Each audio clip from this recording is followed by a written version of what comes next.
Welcome to Healthcare Experience Matters. This podcast is brought to you by the Healthcare Experience Foundation and is dedicated to transforming the healthcare experience so that every person can receive and deliver the best care. We invite you to learn more by visiting healthcareexperience.org.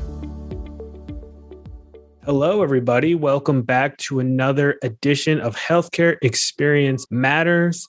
Our guest today is Katrina Coleman. She serves as Leadership and Engagement Strategist with Maryland Healthcare Education Institute. And before we talk about the importance of gratitude, which is the topic for today's podcast, I'm going to ask Katrina to just give me a little background on her professional background and how she got to where we're at today. Thank you, Casey. I'm honored to be here today. As Casey said, I'm Katrina Coleman. My background is in nursing. I know you can't see me, but I was the curly-haired 6-year-old girl that got a nurse's kit for Christmas from her mother, and that was it. It's all I ever wanted to do. It's all I ever wanted to be was a nurse. Went into the bachelor's program knowing I wanted to be a nurse leader eventually. So I got my master's in nursing administration from the University of Maryland in Baltimore. And that was the first time I was ever discouraged in healthcare, because I quickly found out that what makes you a good nurse or pharmacist or respiratory therapist, whatever your craft, your art, your discipline, what makes you good at those things doesn't necessarily translate to being a good leader. They're two different skill sets. And so I moved into leadership development. And prior to the pandemic, if you would ask me what my why, my purpose was, I would have said to grow healthcare leaders. And then during the pandemic, my why changed. My why is helping people grow in their courageous confidence. For today, it's about growing courageous confidence in displaying and receiving gratitude. And that's why I'm honored to be here today, Casey. Thank you, Katrina. And we have had you on this podcast before as part of a webinar you did. And so listeners of this podcast may find you to have a familiar voice. So thank you for joining us again. How would you define gratitude? Well, for Casey, for that, I look towards Robert Emmons. He's a psychologist and world expert in gratitude. He defines gratitude as the ability to recognize goodness in your life. And that's due to your surroundings, as well as the actions of another person or a group of people. Gratitude is the act of feeling and communicating appreciation for people, for circumstances, for material possessions in our lives. It allows us to cherish our present in ways that make us feel in abundance rather than deprived. And that's been so needed this past 18 months. Katrina, do you think gratitude is infectious? Oh my gosh, I know it is contagious.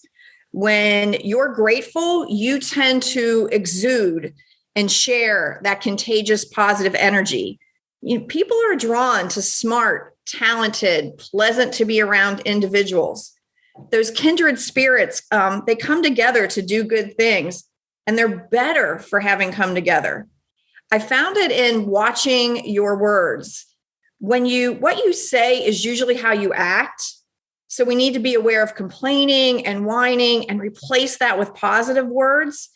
If you want your gratitude to be contagious, start with yourself. Be that change with your words.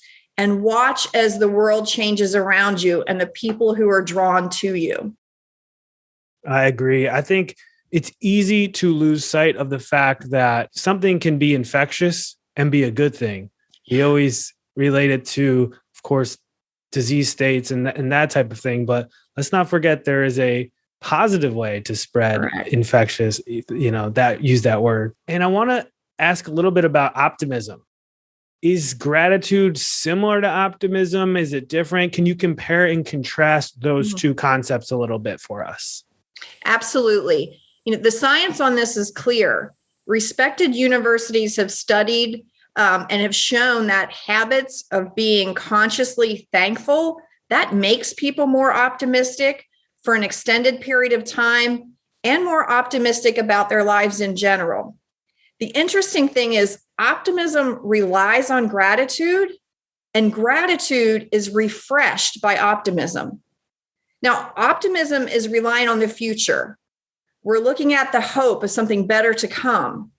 In contrast, gratitude is grounded in the present.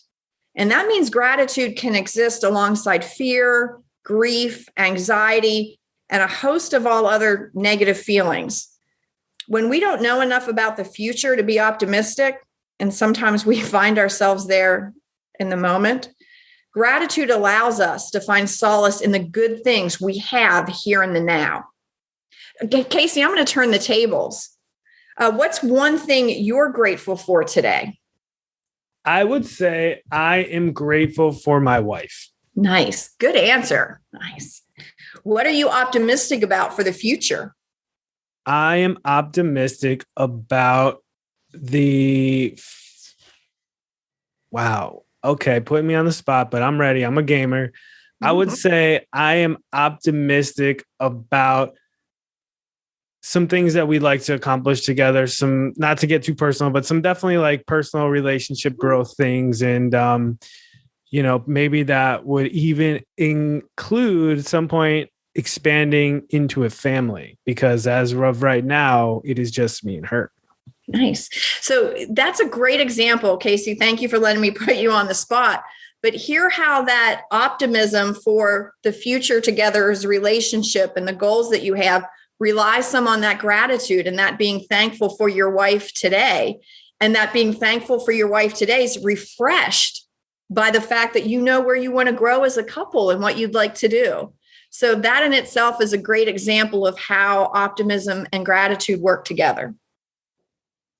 Wow, that is good. I really like that. I wasn't expecting, you forced me to think about some things. And I think that's a good exercise for anybody to do. It seems so simple, but it's like that old saying, count your blessings, actually take time to think about what you're grateful for or optimistic about, as you just did for me. So any other things you want to expand upon when you talk about taking the time to do things like count our blessings?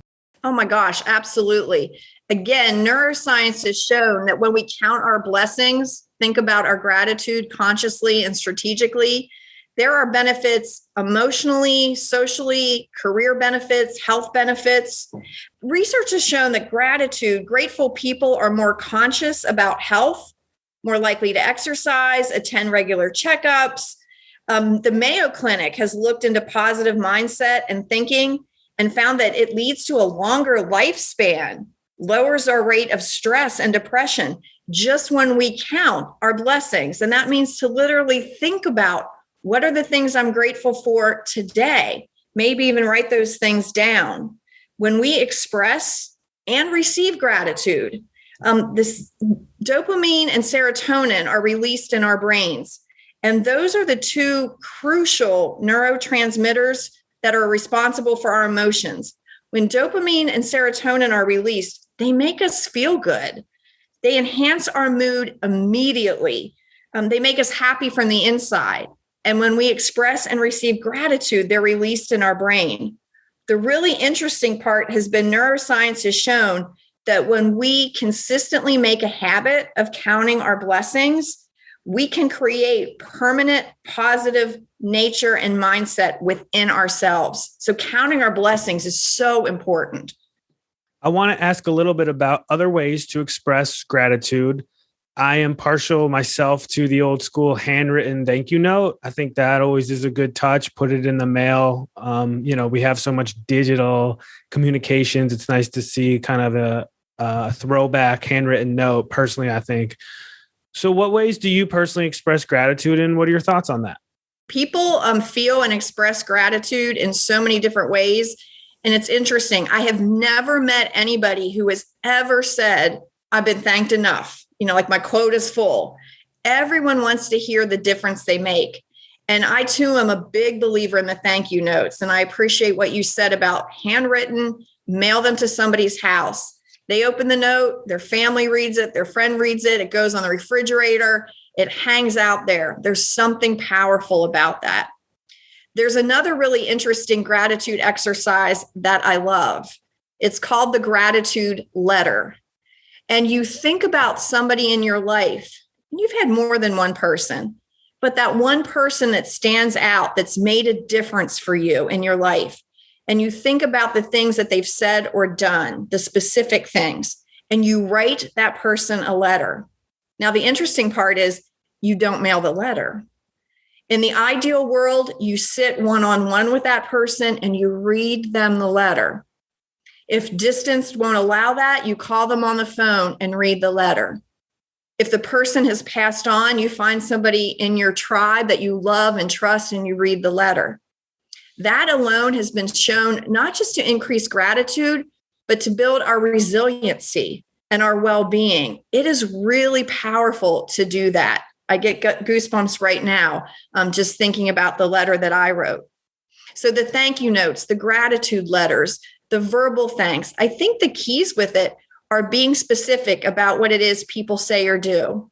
A lot of times in healthcare, we express gratitude by giving food. You'll find that leaders and other folks will provide food, and that's great. The key is to link it back to gratitude. You guys, I'm giving you this pizza party today because we had such a tough day yesterday and you really stood up to the plate with our patient care, et cetera. So whatever that expression is, being specific and thanking people for what they've said, what they've done. And of course, as we always do, I want to relate today's discussion back to the patient experience. So how do you think gratitude can impact a patient's experience? Oh my gosh. Again, research has shown that giving thanks impacts everything from patient care to burnout to employee engagement. And that's even more important now than ever in this draining, high demanding field of healthcare. Gratitude can boost the healthcare team members' satisfaction with their work. It helps them to be more empathetic to patients. It combats burnout. Gratitude is one of the drivers for a successful relationship between patients and their healthcare team members. Research has shown that if a patient perceives there's a high quality in their relationship with their healthcare team, they translate that perception of the high quality into having a thankful experience. They're thankful for that. Now, Casey, on the flip side of it, research has also shown that when there are medical teams who routinely experience rudeness in a hospital or acute care setting, that can result in an immediate and direct effect on cognitive ability, reduced creativity, flexibility, and a decrease in helpfulness. And I don't want any of that for my healthcare team as they're providing care for me. So fostering that culture of gratitude absolutely impacts patient experience, patient quality of care. Do you think gratitude is connected to happiness? Positive psychology research shows that gratitude is strongly and consistently associated with greater happiness. Gratitude helps people feel more positive emotions, relish good experiences, improves their health, helps them deal with adversity, build strong relationships. People who feel grateful to others are more likely to feel loved and cared for by their friends, family, peers.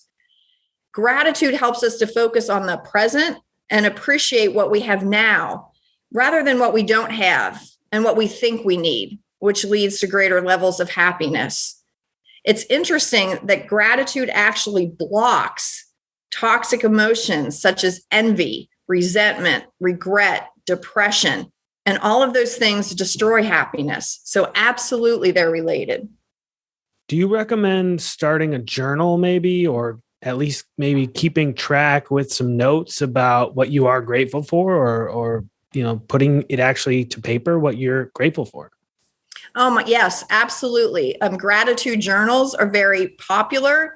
The key with those is to be consistent and to be specific and write them down. Set aside a certain time of day where you're going to write down those specific as possible. It's important to think about depth, being specific about what it is you're grateful for versus breadth. I'd rather have 3 things I write down and be specific than 10 things where I just hit the surface. And think about things, silver linings in difficult times. Think about things you're grateful for in yourself. What are those qualities you appreciate in yourself? Don't forget those things when you do your gratitude journal. It's also an interesting activity to do an exercise in gratitude called 3 Good Things. This comes from Duke University, and there's even an app for it called 3 Good Things. And at the end of your workday, in your last 2 hours before you fall asleep, you would write down 3 good things that happened. You think about the why they're good. They're good because they're good to you. It doesn't need to be discharged or 10,000th COVID patient. It can be beautiful sunrise.